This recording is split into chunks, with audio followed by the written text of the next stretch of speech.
السلام علیکم ورحمۃ اللہ وبرکاتہ۔ ان الحمد للہ والصلاة والسلام علی رسول اللہ صلی اللہ تعالی علیہ وعلی آلہ واصحابہ اجمعین، اما بعد فقد قال اللہ تبارک و تعالی اعوذ باللہ من الشیطان الرجیم بسم اللہ الرحمن الرحیم۔ اولم یر الذین کفروا ان السماوات والارض کانتا رتقا ففتقناہما وجعلنا من الماء کل شیء حی، صدق اللہ العظیم۔ محترم سامعین کرام، ناظرین گرامی، جیسا کہ ہم نے پچھلے ویڈیو میں کہا تھا کہ ہم اس چیز کو بتائیں گے کہ اللہ تبارک و تعالی نے کس طرح زمین کو پیدا فرمایا اور زمین کے اندر کی مخلوقات کو پیدا فرمایا۔ زمین کی پیدائش کے معاملے میں ایک قول وہ ہے جو سائنسدانوں کا ہے اور ایک نقطۂ نظر اسلام کا ہے، تو آج ہم دونوں چیزوں کو دیکھیں گے۔ بہت سارے لوگ قرآن کو سائنس سے ثابت کرنا چاہتے ہیں اور اس چیز کو ثابت کرنے پر تلے ہوئے ہیں کہ قرآن عین سائنس کے مطابق ہیں، تو ہم ایک کہنا چاہتے ہیں کہ قرآن اللہ کا کلام ہے، قرآن اللہ کی کتاب ہے، جیسا کہ ہم نے پچھلے ویڈیو میں دلائل سے ثابت بھی کیا ہے، معلوم بھی کیا ہے کہ قرآن جیسی کوئی کتاب یا قرآن جیسی کوئی صورت یا قرآن جیسی ایک آیت آج تک کوئی لا نہیں سکا۔ تو معلوم ہوا کہ جو قرآن میں ہے وہ حق ہے، برحق ہے، اس میں کسی قسم کی تبدیلی کی گنجائش نہیں ہے۔ 1400 سال سے اوپر گزر گئے لیکن آج تک قرآن کے نہ ایک زبر میں فرق آیا، نہ ایک زیر میں فرق آیا، نہ ایک پیش میں فرق آیا، نہ ایک نقطے میں فرق آیا۔ جہاں کھڑا زبر تھا وہاں کھڑا زبر ہے، جہاں کھڑی زیر تھی وہاں کھڑی زیر ہے۔ آج تک قرآن کے اندر کچھ بھی فرق نہیں آیا۔ اللہ نے اس کی حفاظت کی ہے۔ سینہ بسینہ حضور علیہ الصلاۃ والسلام کے زمانے سے جس طرح قرآن کو یاد کیا جا رہا ہے، آج تک اسی انداز سے یاد کرتے رہ رہے ہیں اور یاد کر رہے ہیں۔ لہٰذا قرآن حق ہے، قرآن سچ ہے، جو اس کے اندر ہے وہی سچ ہے، یہ ہم مسلمانوں کا عقیدہ ہے۔ البتہ اللہ تبارک و تعالیٰ نے قرآن میں فرما دیا ہے کہ ہم عن قریب ایسی چیزیں دکھا دیں گے کہ تم دنگ رہ جاؤ گے، تمہارے ہوش اڑ جائیں گے اور تم یہ ماننے پر مجبور ہو جاؤ گے کہ اللہ نے اپنی قدرت سے کئی کرشمے دکھائے ہیں۔ تو اسی چیز کو جاننے کے لیے ہم آج ایک چیز معلوم کرتے ہیں کہ اللہ نے زمین کو کیسے بنایا ہے۔ تو اللہ تبارک و تعالیٰ قرآن کے اندر فرماتے ہیں، اولم یر الذین کفروا ان السماوات والارض کانتا رتقا ففتقناہما، کہ کیا ان کافروں کو پتہ نہیں ہے کہ زمین آسمان دونوں رتق تھے، آپس میں ملے ہوئے تھے، ہم نے ان کو پھاڑ دیا، جدا جدا کر دیا۔ اب ایک سائنسدانوں کی تھیوری ہے جس کو بگ بینگ تھیوری کہتے ہیں، جس میں بتایا جاتا ہے کہ پہلے کچھ ذرات گردش کرتے تھے، پھر اچانک ایک دھماکہ ہوا جس دھماکے کو بگ بینگ کہتے ہیں، اور اس دھماکے کی وجہ سے وہ ذرات پورے پھوٹ پڑے اور آپس میں جدا جدا ہو گئے۔ پھر کئی سالوں کے بعد وہ اس کی جو مقناطیسی کشش تھی، جو کھینچنے کی جو طاقت تھی، اس طاقت کی وجہ سے کئی سالوں کے بعد، اربوں خربوں سالوں کے بعد آپس میں ملنے لگے اور مل کر ایک گرم گولے کی شکل اختیار کی، جس کے بخارات اٹھے، گرم ہوائیں اٹھیں اور وہ ہوائیں آسمان پر جا کر بادلوں کی شکل اختیار کی۔ پھر وہاں سے پانی برسا اور کئی ہزار سالوں تک پانی برسنے کی وجہ سے وہ گرم گولا ٹھنڈا ہوا۔ ٹھنڈا ہونے کے بعد پھر وہاں پر گڑھے اور کھڈے پیدا ہونے لگے، پھر اس میں پانی جمنے لگا جو سمندروں کی شکل کو اختیار کیا، اور وہیں سے زندگی شروع ہوئی جس میں سیلس بنے اور سیلس کے اندر جان آئی اور ان سے پانی کی مخلوقات بننے لگی، پھر زمینی مخلوقات بننے لگی۔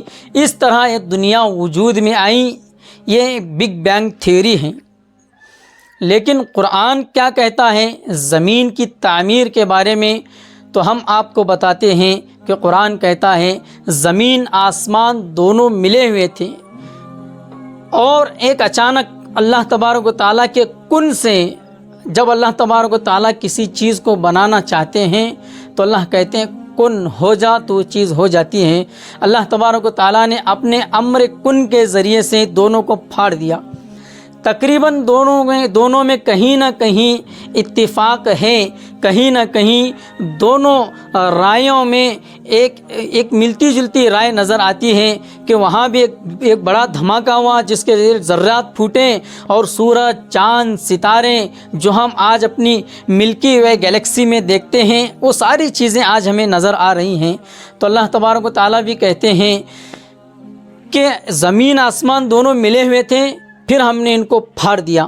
تو جیسے اللہ تبارک و تعالیٰ کا امر کن کام کر دیا، کن کا حکم آ گیا، زمین و آسمان پھٹ گئے، تو پھر اللہ تبارک و تعالیٰ نے دونوں سے پوچھا کہ تمہیں اطاعت بجا لانا ہے، تمہیں فالو کرنا ہے، میرے حکم کی پیروی کرنا ہے، اگرچہ کہ تم اپنی مرضی سے کرو یا پھر مجبوری سے کرو۔ تو دونوں نے بمرضی خداوندی یہ کہا کہ لا اے پروردگار، ہم اپنی مرضی سے تیرے حکم پر چلنے کو تیار ہیں۔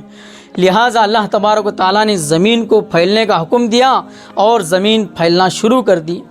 مفسرین نے الگ الگ اس کے اندر تفصیلات لکھی ہیں۔ ایک روایت کے اندر یہ بیان کیا گیا ہے، اگرچہ روایت بہت ضعیف ہے لیکن اس کے اندر یہ مواد ملتا ہے کہ اللہ تبارک و تعالیٰ کا عرش پانی پر تھا، جب کچھ نہیں تھا تب اللہ کا عرش پانی پر تھا۔ ایک حدیث میں ہے اللہ کے نبی علیہ السلام فرماتے ہیں کہ جب حضور سے پوچھا کہ زمین و آسمان بننے سے پہلے اللہ کہاں تھے، حضور نے کہا اما میں، اوپر بھی خلا تھی نیچے بھی خلا تھی۔ اور پھر ایک روایت میں ہے کہ پانی تھا، پانی کے اوپر اللہ کا عرش تھا اور اللہ عرش پر مستوی تھے۔ اور اللہ تبارک و تعالیٰ نے پھر جب اپنا ارادہ کیا دنیا کو بنانے کا تو امر کن کے ذریعے سے اس دنیا کو اللہ تبارک و تعالیٰ نے بنایا ہے۔ لہٰذا جب زمین و آسمان دونوں ملے ہوئے تھے، اللہ تبارک و تعالیٰ نے کن اپنے حکم کے ذریعے سے دونوں کو پھاڑ دیا، پھر آسمان دھوئیں کے ذریعے سے اوپر چلا گیا اور زمین پانی کے اوپر پھیلنا شروع ہوئی۔ ایک روایت میں آتا ہے کہ اللہ تبارک و تعالیٰ نے جب اپنے آپ کو ظاہر کرنے کا ارادہ کیا تو اللہ نے عرش سے پانی کے اوپر تجلی فرمائی، اس تجلی کی وجہ سے پانی پر جھاگ چھا گئی اور اس جھاگ منجمد شکل اختیار کر گئی اور پھر وہاں سے زمین بننا شروع ہوئی۔ اب سوال یہ اٹھتا ہے کہ زمین آخر بنی کہاں سے؟ تو اس کی تحقیقات ہو چکی ہیں، سائنسدانوں نے بھی تحقیق کی ہے، علماء محققین نے بھی تحقیق کی ہے، اس نتیجے پر پہنچے ہیں کہ زمین کا سب سے پہلا ٹکڑا جو پانی سے ظاہر ہوا تھا وہ اللہ کا گھر کعبۃ اللہ ہے۔ خود قرآن کہتا ہے ان اول بیت وضع للناس للذی ببکۃ مبارکا وہدی للعالمین، کہ یقیناً زمین پر پہلا گھر جو اللہ نے بنایا ہے وہ ہے جو مکہ مکرمہ میں ہے، جو بڑا ہی مبارک ہے اور سارے عالم والوں کے لیے ہدایت کا ایک ذریعہ ہے۔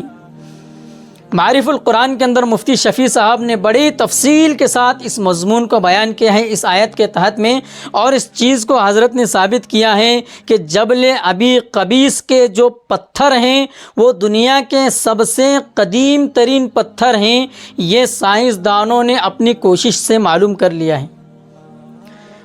تو جب جبل ابی قبیس کے پتھر قدیم تر ہو گئے تو زمین جو مکہ کی سرزمین ہے وہ سب سے پہلی زمین معلوم ہوتی ہے۔ اور اللہ تبارک و تعالیٰ کا جو ارشاد ہے ان اول بیت، یعنی وہ پہلا گھر جو زمین پہ بنایا گیا تھا وہ مکہ مکرمہ میں ہے، وہ کعبۃ اللہ ہے۔ تو معلوم ہوا کہ جب پانی سے زمین ظاہر ہوئی تھی تو کعبۃ اللہ کا حصہ ظاہر ہوا تھا۔ آج بہت سارے علماء نے تحقیق کی ہے اور زمین کے مرکز کو شمار کیا ہے کہ آخر سرکل کیا ہے زمین کا، مرکز کیا ہے زمین کا، کہ ایک زمین پوری گول شکل میں ہے تو اس کا مرکز کیا ہے، تو سارے اس نتیجے پر پہنچے ہیں کہ زمین کا مرکز اور زمین کا سینٹر وہ کعبۃ اللہ کی ارض مقدسہ ہے جہاں سے زمین کا آغاز ہوا تھا۔ تو میرے دوستوں معلوم یہ ہوا کہ پانی سے زمین نکلی ہے، پانی پر اللہ کی تجلی ہو سکتا ہے، ضعیف روایتیں ہو سکتا ہے کہ اللہ کی تجلی ہوئی ہو اور وہاں سے اللہ تبارک و تعالیٰ نے جھاگ کو پیدا فرمایا، پھر وہ جھاگ منجمد ہوا اور پھر وہاں سے زمین کا پہلا ٹکڑا ظاہر ہوا، پھر اس کے نیچے سے اللہ تبارک و تعالیٰ نے زمین کو پھیلایا ہے۔ تو اس طرح اللہ تبارک و تعالیٰ نے اس 40,000 کلومیٹر کے دائرے کو اللہ تبارک و تعالیٰ نے پھیلایا ہے۔ یہ قرآن کا اور اسلام کا نقطہ نظر ہے اور یہ بگ بینگ تھیوری کی کوئی مخالفت بھی نہیں کرتی، لیکن ہم یہ کہنا چاہتے ہیں کہ جو قرآن میں ہے وہ 100% صحیح ہیں، کیونکہ سائنس کی تھیریز بدلتی رہتی ہیں۔ کبھی یہ کہتی ہے سائنس کہ سورج رکا ہوا ہے، کبھی کہتی ہیں کہ زمین رکی ہوئی ہے، سارا اس کے اطراف گردش کر رہا ہے، کبھی کہتے ہیں سورج رکا ہوا ہے اور سارا گلیکسی اس کے اطراف گردش کر رہا ہے۔ اب اس نتیجے پر پہنچی ہیں کہ سورج بھی گردش کر رہا ہے، چاند بھی گردش کر رہا ہے، ستارے بھی اپنے محو کے اندر، اپنے دائرے کے اندر گردش کر رہے ہیں اور زمین بھی گردش کر رہی ہے، جس سے رات اور دن بنتے ہیں۔ یہ مفصل ایک ہمارا مضمون ہے جو آپ کے سامنے تفصیلاً بیان کیا جائے گا۔ سورہ یاسین کے اندر اللہ تبارک و تعالیٰ نے تفصیل سے اس چیز کو بیان کیا ہے۔ بس آج کے لیے اتنا کہ زمین کس طرح اللہ تبارک و تعالیٰ نے بنائی ہے۔ اب اس کا خلاصہ یہ نکلا کہ پانی تھا اور پانی سے اللہ تبارک و تعالیٰ نے زمین کو ظاہر فرمایا۔ اب وہ پانی ہمارا جو نظر آتا ہے پانی اسی شکل میں تھا یا گیس کی شکل میں تھا جس کو ہائیڈروجن اور آکسیجن کا نام دیا جاتا ہے، یا پھر کسی اور مائع کی شکل میں، لکوڈ کی شکل میں موجود تھا، یہ اللہ ہی خوب جانتے ہیں۔ بس ہم اتنا جانتے ہیں کہ اللہ نے فرمایا وَكَانَ عَرْشُهُ عَلَى الْمَاءِ، کہ اللہ کا عرش پانی پر تھا اور پانی سے اللہ نے زمین کو نکالا۔ پھر خود اللہ ایک جگہ ارشاد فرماتے ہیں کہ ہم نے پہاڑ زمین پر اس لیے گاڑے تاکہ زمین ہلنا بند کر دیں اور زمین اپنے سطح پر قائم رہے۔ تو اس سے یہ بھی معلوم ہوتا ہے کہ پانی پر زمین کو پھیلایا گیا ہے۔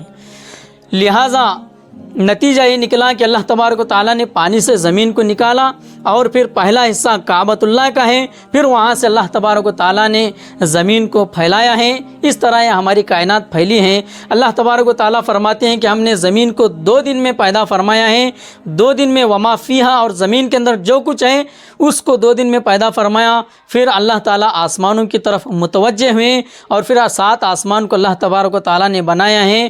اب اس کی کیا صورت رہی ہے انشاءاللہ اگلی ویڈیو میں ہم آپ کو بتائیں گے کہ زمین پہلے بنی یا آسمان پہلے بنا۔ 2 آیتیں ہیں، ایک میں کہا گیا پہلے زمین بنی، ایک میں کہا گیا بعد میں زمین بنی۔ دونوں کے اندر کیا تطبیق ہیں اور کیا موافقت ہیں انشاءاللہ اگلے ویڈیو میں آپ کے سامنے بیان کیا جائے گا۔ پھر آسمان کو اللہ تعالیٰ نے کس طرح بنایا اور زمینیں کتنی ہیں، آسمان تو 7 ہیں، اس کے دلائل موجود ہیں، کیا زمینیں بھی 7 ہیں، اس کی وضاحت انشاءاللہ اگلے ویڈیو میں آپ کے سامنے آئے گی۔ آپ ہمارے چینل پر بنے رہیں اور اس معلومات کو جاننے کے لیے ہمارے چینل کو سبسکرائب کریں۔ اللہ تبارک و تعالیٰ سے دعا ہے کہ اللہ تعالیٰ ہمیں اپنی قدرت کو جان کر اپنی معرفت نصیب فرمائیں اور ہمارے ایمان کو پختہ فرمائیں۔ وآخر دعوانا الحمد للہ رب العالمین، والسلام علیکم ورحمۃ اللہ وبرکاتہ۔